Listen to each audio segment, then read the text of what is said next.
warahmatullahi wabarakatuh. Bismillahirrahmanirrahim.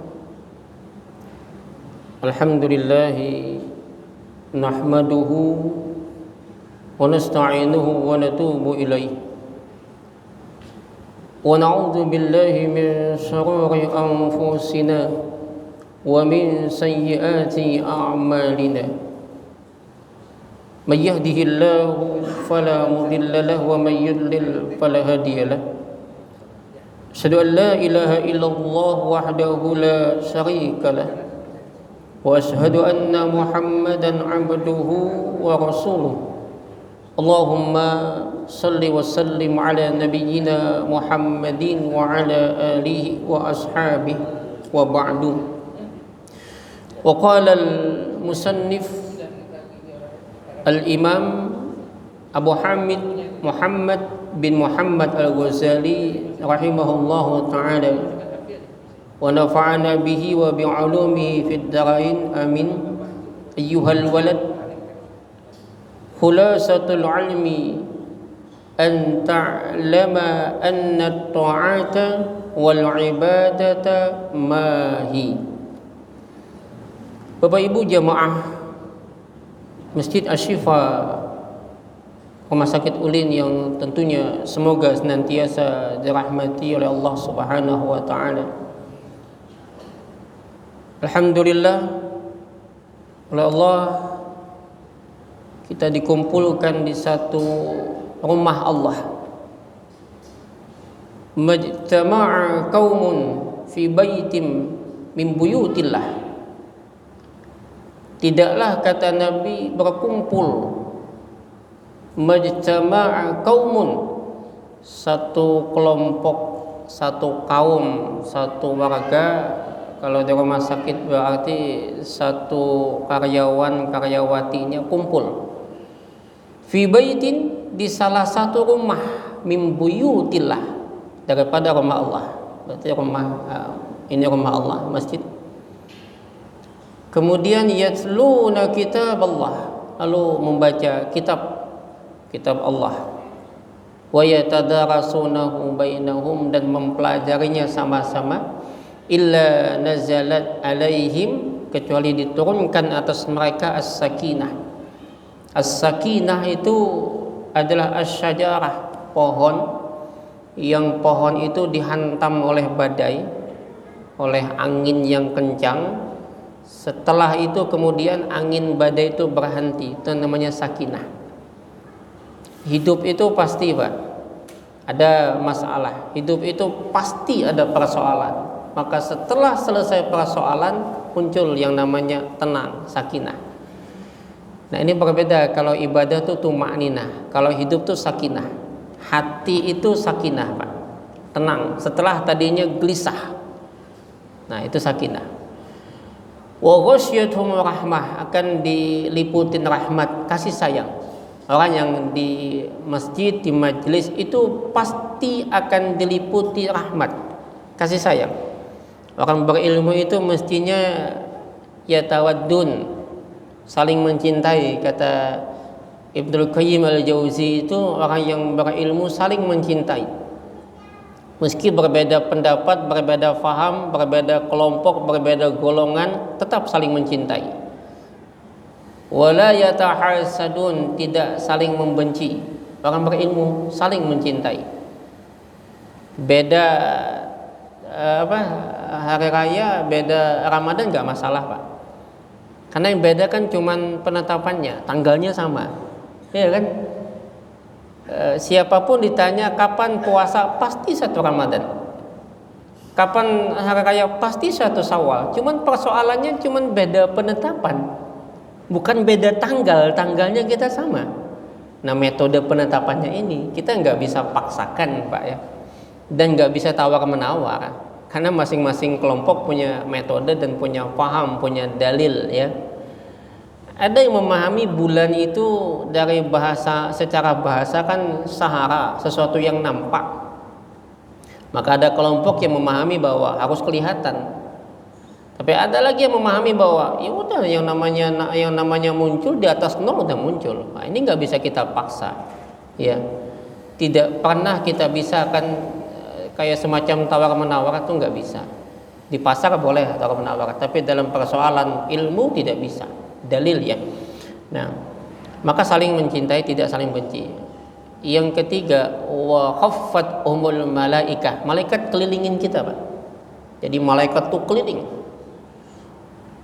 Yang lebih utama kata Nabi, wa dzakarahumullahu fi man 'inda. Allah sebut nama-nama mereka 'indah di sisinya. Nah, kalau Allah menyebut artinya Allah cinta dengan mereka. Mudah-mudahan kita termasuk yang Allah sebut nama-nama kita. Amin ya rabbal alamin. Saya mencoba mengutip Al-Ghazali karena belakangan saya tertarik dengan Imam Al-Ghazali ini, Pak. Di tengah kontroversi tentang beliau ini, luar biasa ilmu beliau. Ayyuhal walad, wahai anakku, ya. Kali ini Al-Ghazali di dalam bab tentang al-qasad. Al-qasad itu niat ya, atau tujuan. Minal ibadah, tujuan ibadah. Itu agak pedas. Ya, agak pedas. Tetapi di tangan Imam Al-Ghazali, karena gini Pak, an-nasihah sahlatun, nasihat itu gampang. Wal muskil, yang susah itu apa? Qabuluha, menerimanya. Jangankan yang merasa benar Pak, orang itu salah, kita salahkan, hamuk, dia nggak terima.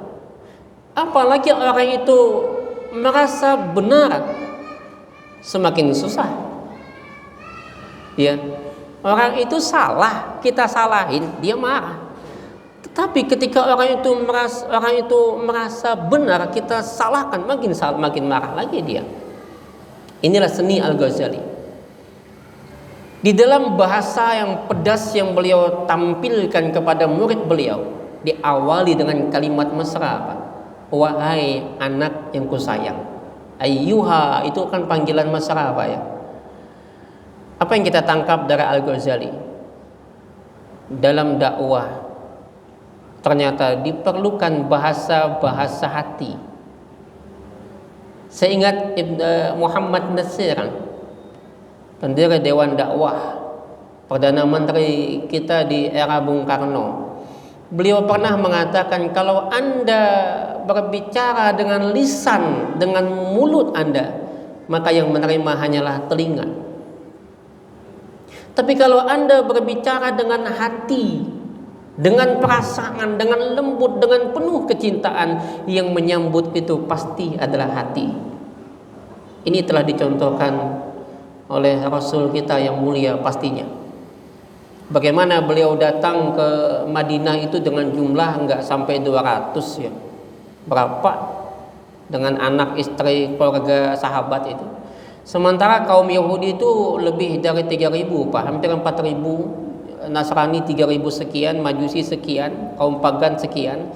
Tapi yang dihormati Nabi, kenapa? Beliau membawa dengan rasa cinta. Wa ma arsalnaka illa rahmatan lil alamin.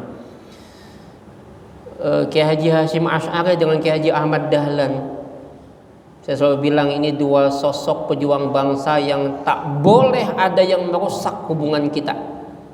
Tidak ada tempat di negeri ini bagi kelompok manapun yang ingin merusak kebangsaan kita. Sosok pahlawan Kiai Haji Ahmad Dahlan ini yang saya disertasi doktor saya itu mengambil Kiai Haji Ahmad Dahlan, Pak. Sosok hebat beliau, sosok luar biasa. Bagaimana beliau mampu berdakwah di Jogja itu dengan kelompok budaya-budaya macam-macam. Justru di tangan Kiai Haji Ahmad Dahlan ini, surah Al-Ma'un itu berubah jadi rumah sakit, Pak. Surah Al-Ma'un itu berubah menjadi panti asuhan. Surah Al-Ma'un itu berubah menjadi pendidikan. Dengan pribadi yang hebat ini, di usia 55 tahun beliau meninggal dunia. Ini yang saya tertarik dengan beliau. Begitupun dengan Kiai Haji Hashim Asy'ari. Maka saya selalu bilang gini, saya lahir dari rahim orang NU, tetapi saya dibesarkan di Muhammadiyah. Dua organisasi yang saya salut dan bangga dengan dua ini. Nah, Bapak Ibu yang dirahmati Allah, apa yang diucapkan Al-Ghazali selanjutnya? Khulasatul ilmi, inti daripada ilmu adalah an ta'lama anna ta'ata wal ibadata mahi. Engkau mengetahui, an ta'lama, kau tahu, annal ibadata, bahwa anna ta'ata, bahwasanya taat, wal ibadata, dan ibadah, mahi, apa sih taat, apa sih ibadah. Ini harus kita tahu. Kita harus bisa membedakan mana taat, mana ibadah, mana wajib, mana sunnah. Jangan sampai yang wajib didahulukan, yang sunnah dibelakangkan, yang sunnah didahulukan, Pak. Yang sunnah berhemat, yang wajib hilang. Ya banyak kan. Ibadah yang sunnah kita mati-matian. Penuh masjid, penuh musala, tapi yang wajibnya subuhnya enggak dikerjakan. Ada kadang saya lihat di satu kampung di Handil Bakti itu ada kompleks ya. Di sana ada tuan guru, Pak ya. Di depan rumah itu banyak tamu beliau. Tamu-tamu. Wah, hebat nih tuan guru, kalau tamunya banyak nih berarti ilmunya mumpuni. Tapi kok di luar? Saya coba tanya, kebanyakan ibu-ibu, Pak ya. Saya tanya, "Bu, kok ngapa di luar? Enggak masuk ke dalam?" "Enggak, Pak, itu gurunya lagi berwirid, lagi bebacaan banyak wirid, zikir dan sebagainya." Padahal wirid, zikir dibandingkan tamu lebih utama mana? Tamu kan. Al-Quran itu utama, Pak ya. Tapi ketika ada orang lagi sholat, maka di saat orang sholat rendahkan suara. Kenapa? Al-Quran itu utama. Kita enggak merendahkan Qurannya, utama itu. Tapi ada orang sholat, maka rendahkan dulu. Nah, ini menarik Al-Ghazali nanti di ujung-ujung itu. Apa kata beliau? I'lam, maka ketahuilah, anna ta'ata wal ibadata, bahwasanya taat dan ibadah, innama hiya, bahwasanya dia mutaba'atus syari', mengumpati atau mengikuti syariat. Ibadah, taat, apa yang diikutin? Syariat. Apa itu syariat? Allah dan Rasulnya, perintah Allah dan perintah Rasul. Tidak bisa kita beribadah tanpa ada Quran dan sunnahnya tadi. Ini yang kita pegang. Fil awamir, baik dalam perintah, wan nawahi, dalam larangan, bil qaul wal fi'li. Jadi yang namanya ibadah dan taat itu mengikuti syariat, baik dalam perintah-perintahnya yang diperintahkan dikerjakan, wan nawahi, dalam larangan-larangannya, bil qaul, dengan ucapan, wal fi'li, atau perbuatan. Yakni kata beliau, kullum ma takul, baik setiap perkataan, wa taf'al, perbuatan, wa tatruk, apa yang kau tinggalkan, qauluhu wa fi'luhu yakunu biqtida'i syar'i, semua harus mengikut kepada syariat. Contoh, kama law sumta, semisal engkau itu puasa. Misal puasa yaumal 'id, di hari 'id, wa ayyamat tasyrik, maupun hari tasyrik, maka bentuknya ibadah, takunu asiyan, tetapi itu menjadi dosa, maksiat. Ibadah, Pak, puasa itu ibadah, tapi dikerjakan ternyata tidak mengikuti syariat, kata beliau, yaitu dia berpuasa di hari raya dan hari tasyrik, maka justru menjadi dosa. Nah, ini yang saya sering begini, mari pilih mana wajib, mana sunnah, mana afdal, mana yang khilaful afdal. Contoh, Pak, saya kebetulan penghulu nih. Bahasa kita kan tukang nikahkan, padahal tukang catat aja. Yang nikahkan tuh wali. Ada yang mau nikah di sini? Mumpung saya penghulu, boleh kan? Sampai 4 boleh. Penghulu tuh nggak menikahkan Pak, mencatat. Makanya saya kemarin agak kaget ya ketika selalu WO tuh bilang, penghulu kita bewali. Apaan bewali? Wali itu jelas bapak, kakek dan seterusnya. Yang ada itu bukan bewali, beizin. Nah, ini yang banyak gak paham Pak. Beizin itu gimana? Kalau dia gadis, yang beizin siapa? Abah. Nak, ikam kunikahkan lawan adul. Maka sahabat bertanya, ya Rasulullah, kaifa iznuha? Kaifa izinnya? Antaskuta, bila si gadis itu berdiam. Maka berarti setuju. Ya kan? Berbeda sama janda. Janda, tahu nggak janda? Ya. Janda itu yang berizin si janda. Bepadah tuh janda. La tungkahul ayyim, jangan kau nikahkan janda hatta tustamar, sampai ini anak meminta. Kalau janda nggak boleh wali menikahkan tanpa mintanya dia. Tapi kalau gadis nggak boleh dinikahkan tanpa si wali berizin dengan si gadis. Nah inilah kalau dalam hukum jodoh menjodohkan, nggak bisa sembarangan jodoh menjodohkan. Wah, saya bilang harus tahu nih apa nih. Kan saya udah ini ya, banyak yang nggak paham. Jadi gini. Yang menikahkan itu kan sebetulnya wali. Tapi hari ini kebanyakan berwakil dengan kiai, dengan habib, dengan tuan guru. Saya nggak nyalahkan, boleh. Tetapi dalam persoalan afdaliyah nggak afdal. Dan mohon maaf, terlalu jatuh istilahnya keberkahan itu bukan pada pernikahan dinikahkan siapa. Keberkahan itu justru pada mengikuti syariat. Justru para kiai, para tuan guru, para habib, para penghulu itu lebih berkah ketika mereka itu yang menyampaikan khutbah. Ilmunya kan, ilmu itu berkah disampaikan. Nah ini orang salah, kebalik.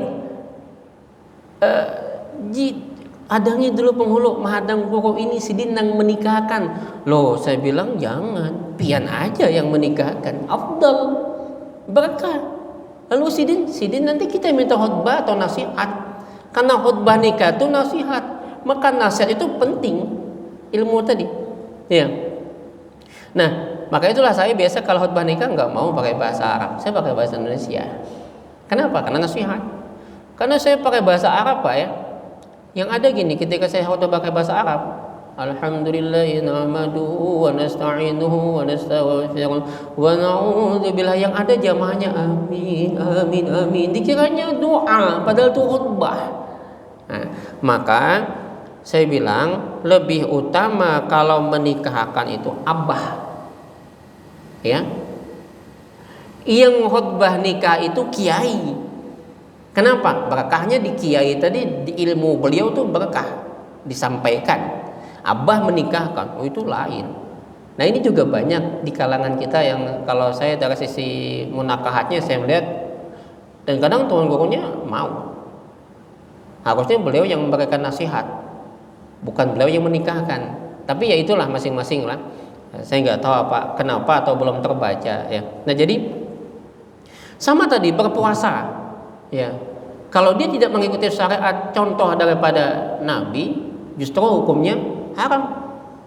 Ya, nah, terlepas dari persoalan pemahaman dan sebagainya, saya nggak mau mengangkat persoalan khilafiyah, karena kita tidak boleh mengingkari la yungkarul mukhtalafu fihi, tidak boleh mengingkari persoalan yang khilaf. Di antara teman kita harus kita terima, kecuali yang sudah mujma' alaih, sepakat. Kalau persoalan perbedaan bulan Ramadan dan Syawal itu khilafiyah. Karena penetapan nggak boleh kita ributkan. Persoalan kunut, kadang kunut nggak usah kita ribut. Karena itu bukan rukun. Ya, yang kita persoalkan itu bila rukun. Sholat itu Pak ya, gerakan itu boleh beda. Boleh beda. Imam di depan Allahu Akbar sejajar bahu. Di belakang makmum Allahu Akbar, boleh. Yang wajibnya kan takbirnya. Sementara raf'ul yadaini mengangkat tangan cuma sunnah, ini enggak wajib untuk kita perdebatkan. Ada yang begini sah, ada yang begini sah, ada yang begini juga. Ini bukan tarakat biasanya. Asal jangan begini aja. Nah, ini yang jadi masalah. Jadi gerakan boleh beda. Bacaan pun boleh sepanjang ada dalil-dalilnya. Misalnya imam baca wajjahtu wajhiyya, di belakang baca Allahu akbar kabira, lalu yang sebelah membaca subhanakallahumma rabbana dan seterusnya. Itu bacaan boleh beda sepanjang ada dalil. Kemudian ada yang berdahulu tangan, ada yang berdahulu lutut, enggak apa-apa, beda gerakan. Ada yang dari awal udah bergerak, ada yang kemudian asyhadu an la ilaha illallah, ada yang asyhadu an la ilaha illallah, enggak apa-apa. Tapi yang tidak boleh berbeda, ketika imam takbir kita takbir, ketika imam rukuk kita rukuk, ketika imam sujud kita sujud. Tidak boleh walaupun bacaan kita belum selesai, imam sudah rukuk, kita rukuk juga. Jangan teruskan bacaan, ini rukun. Imam bangun dari sujud, kita bangun juga.